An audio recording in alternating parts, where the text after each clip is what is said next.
स्वागत है आप सभी का शताक्षी मंत्र में। आज हम नरसिंहनाथ जी की कथा का श्रवण करेंगे। कश्यप नामक ऋषि एवं उनकी पत्नी दिति को 2 पुत्र हुए, जिनमें से एक का नाम हिरण्याक्ष तथा दूसरे का हिरण्यकश्यप था। हिरण्याक्ष को भगवान विष्णु ने पृथ्वी की रक्षा हेतु वराह रूप धारण करके मार दिया। अपने भाई की मृत्यु से दुखी और क्रोधित हिरण्यकश्यप ने भाई की मृत्यु का प्रतिशोध लेने के लिए अजय होने का संकल्प किया। सहस्त्र वर्षों तक उसने कठोर तप किया। उसकी तपस्या से प्रसन्न होकर ब्रह्मा जी ने उसे अजय होने का वरदान दिया।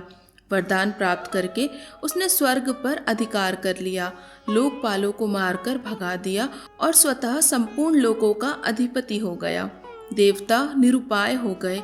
वे असुर हिरण्यकश्यप को किसी प्रकार से पराजित नहीं कर सकते थे। ब्रह्मा जी की हिरण्यकश्यप कठोर तपस्या करता था।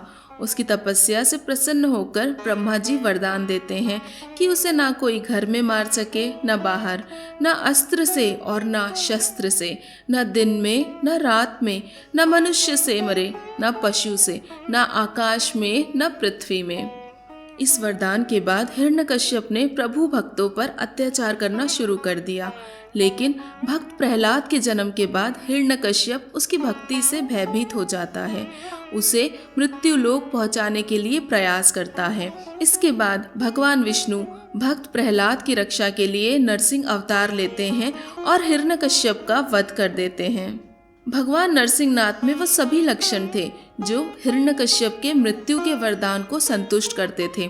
भगवान नरसिंह द्वारा हिरण्यकश्यप का नाश हुआ, किंतु एक और समस्या खड़ी हो गई। भगवान नरसिंह इतने क्रोध में थे कि लगता था जैसे वे प्रत्येक प्राणी का संहार कर देंगे। यहाँ तक कि स्वयं प्रहलाद भी उनके क्रोध को शांत करने में विफल रहा। सभी देवता भयभीत हो भगवान ब्रह्मा की शरण में गए। परमपिता ब्रह्मा उन्हें लेकर भगवान विष्णु के पास गए और उनसे प्रार्थना की कि वे अपने अवतार के क्रोध को शांत कर ले, किंतु भगवान विष्णु ने ऐसा करने में अपनी असमर्थता जतलाई। भगवान विष्णु ने सबको भगवान शंकर के पास चलने की सलाह दी। उन्होंने कहा कि क्योंकि भगवान शंकर उनके आराध्य हैं, इसीलिए वही नरसिंहनाथ जी के क्रोध को शांत कर सकते हैं। कोई और उपाय न देखकर सभी भगवान शंकर के पास पहुँचे। देवताओं के साथ स्वयं परमपिता ब्रह्मा और भगवान विष्णु के आग्रह पर भगवान शिव नरसिंह का क्रोध शांत करने उनके समक्ष पहुँचे, किंतु उस समय तक भगवान नरसिंह का क्रोध सारी सीमाओं को पार कर गया था। साक्षात भगवान शंकर को सामने देखकर भी उनका क्रोध शांत नहीं हुआ, बल्कि वे स्वयं भगवान शंकर पर आक्रमण करने दौड़े।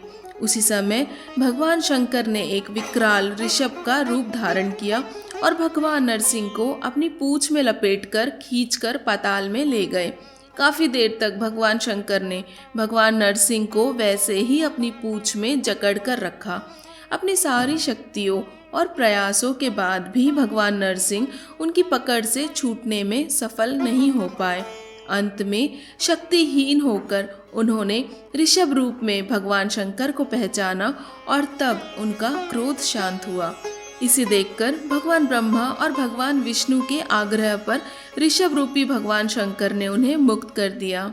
इस प्रकार देवताओं और प्रहलाद के साथ साथ सभी सत्पात्रों को 2 महान अवतारों के दर्शन हुए।